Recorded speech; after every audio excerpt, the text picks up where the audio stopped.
17 नवंबर 2012 जब जोस सल्वाडोर अपने साथी कोर्डोबा के साथ 7 मीटर लंबी छोटी सी बोट पर बैठकर समुद्र में मछलियां पकड़ने के लिए जाते हैं। और जोस सल्वाडोर को 15 साल से भी ज़्यादा का एक्सपीरियंस है समुद्र में जाकर मछलियां पकड़ने का।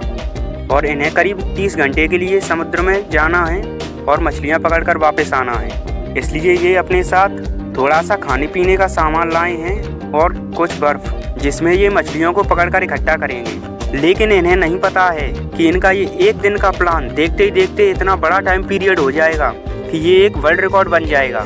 और इस चीज़ से अनजान ये समुद्र में करीब 120 किलोमीटर अंदर मछलियाँ पकड़ने के लिए पहुँच जाते हैं।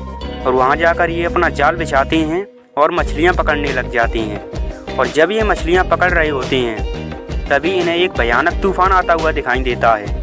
और ये उस तूफान को देखते ही अपनी जान बचाने के लिए उल्टे पांव किनारे की तरफ भागते हैं। और ये अपनी पूरी रफ्तार से किनारे की ओर बढ़ रहे हैं। इन्हें करीब 6 घंटे लग जाते हैं और ये अब किनारे से सिर्फ 20 किलोमीटर दूर हैं।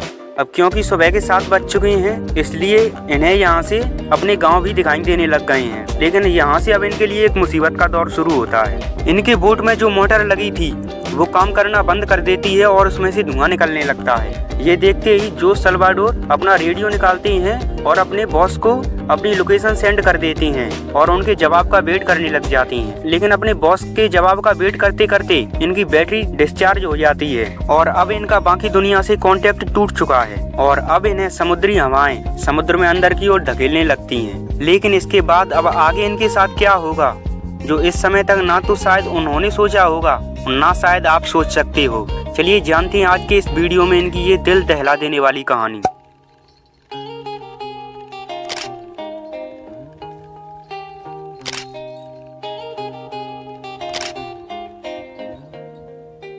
पैसिफिक ओशियन दुनिया का सबसे बड़ा ओशियन है। ये ओशियन इतना बड़ा है कि अगर इसमें हम चिली के शाइनी समुद्र से अर्थ के आर पार भी होल करें तब भी यह होल दूसरी साइड पैसिफिक ओशियन में ही जाकर निकलेगा। और ये ओशियन दुनिया का सबसे बड़ा ओशियन है और ये करीब 165 मिलियन स्क्वायर किलोमीटर में फैला हुआ है। जबकि धरती पर जो जमीन का हिस्सा है वह केवल 148 मिलियन स्क्वायर किलोमीटर में ही फैला हुआ है। यानी कि इस पैसिफिक ओशियन में ही हमारी धरती का पूरा हिस्सा समा जाए तब भी इसमें जगह बचेगी। इस इतने बड़े पैसिफिक ओशियन में कुछ चंद आइलैंड हैं जो कि एक डॉट के बराबर दिखते हैं। और इनमें सबसे बड़ी बात यह है कि इसमें से ज्यादातर आइलैंड ऐसे हैं जिस पर अभी तक किसी भी इंसान ने कदम नहीं रखा। यानी कि अगर कोई भी इंसान इस ओशियन में गायब हो जाता है तो उसका जिंदा बचना लगभग नामुमकिन है। जबकि जोस सल्वाडोर और उसके साथी को हवाएं इसी समुद्र में अंदर की ओर धकेल दी जा रही हैं। और उधर दूसरी साइड जैसे ही जोस सल्वाडोर के बॉस को वो मैसेज मिलती है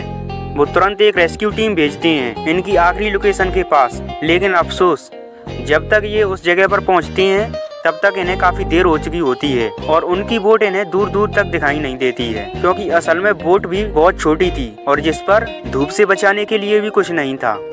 ये सर्च ऑपरेशन जारी रहता है और जैसे जैसे दिन बीतते जा रहे थे जोस और उसके साथी का बचना काफी मुश्किल समझा जा रहा था। इस हादसे को बीते 5 दिन गुजर चुके थे और रेस्क्यू टीम उनकी बोट को ढूंढने में नाकामयाब रहती है। और अंत में 5 दिन के बाद इस सर्च ऑपरेशन को शट डाउन कर दिया जाता है, ये समझकर कि शायद इतने बड़े ओशियन में वो अब जिंदा नहीं बचे होंगे। हालांकि वो जिंदा तो थे लेकिन हवाओं ने उनकी बोट को किनारे से 450 किलोमीटर दूर धकेल दिया था। ये समुद्र के एक ऐसे हिस्से में पहुंच चुके थे जहां हर दिशा में सिर्फ पानी ही पानी नजर आ रहा था। इनके पास ना ही फ्लेयर गन थी और ना ही वे आग लगाकर धुएं से सिग्नल दे सकते थे।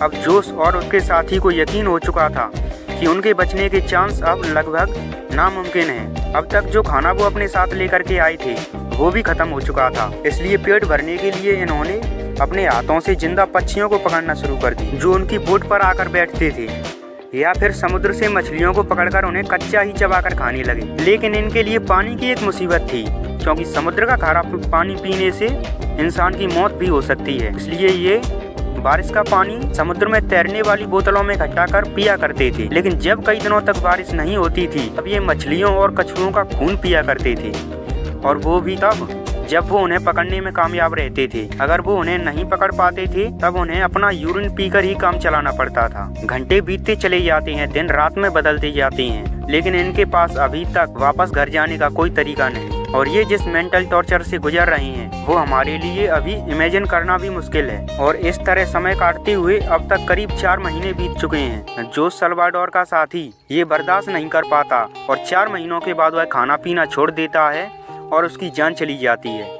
अब जोस सल्वाडोर 7 मीटर की बोट पर अकेला था और करीब 4 दिन इस लाश के साथ बिताता है और उसके बाद उसे समुद्र में फेंक देता है। और अब उसके लिए इस छोटी सी बोट पर बात करने के लिए कोई भी नहीं था और हर तरफ घिरे इस समुद्र में वह अकेला जिंदगी गुजारने लगता है। मैप में देखा जाए तो अंदाजे के मुताबिक वो अभी इस हिस्से में है और ये दुनिया का सबसे खामोश हिस्सा माना जाता है और यहाँ से कार्गो शिप भी कभी कभार ही गुजरते हैं। मेक्सिको के किनारे को छोड़े उसे अभी तक 6 महीने से भी ज्यादा हो चुके हैं। इस वजह से वह काफी परेशान हो चुका है। एक दिन जोस समुद्र में एक कार्गो शिप को जाते हुए देखता है। पिछले 6 महीनों में वह पहली बार शिप देख रहा था और ये देखते ही उसे जिंदा रहने की एक उम्मीद आ जाती है। जोस इस कार्गो शिप की तरफ हर तरह के इशारे करता है लेकिन बदकिस्मती से क्रू को ये छोटी सी बोट नजर ही नहीं आती है और देखते ही देखते इसके जिंदा रहने की उम्मीदों पर फिर से पानी फिर जाता है। इमेजिन करो जब 6 महीने समुद्र में बिताने के बाद जिंदा रहने का कोई जरिया मिले और वह भी तुम्हें छोड़कर चला जाए तो कैसा लगेगा।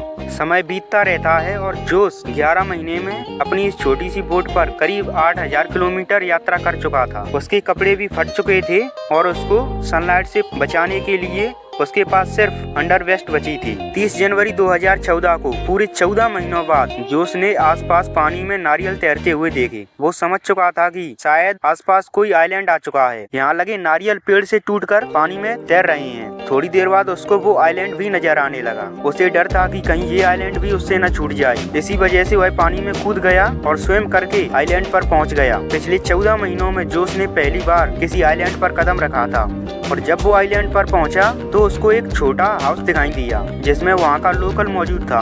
पिछले 438 दिन में पहली बार वह किसी इंसान को देखता है। ये आइलैंड मिरेकल आइलैंड का ही एक रिमोटेक आइलैंड था और ये आइलैंड जोस के स्टार्टिंग पॉइंट से करीब 11,000 किलोमीटर दूर है। और ये भी जोस की किस्मत थी कि वह एक छोटे डॉट जितने आइलैंड पर पहुंच चुका था, वरना जोस से अगर ये भी आइलैंड मिस हो जाता तो अगला स्टॉप उसका फिलिपीन में होता जो इस आइलैंड से भी 5000 किलोमीटर दूर है। वहाँ से वापस जोस को अपने घर भेजा गया जहाँ पहुँचते ही एक और मुसीबत ने उसे घेर लिया।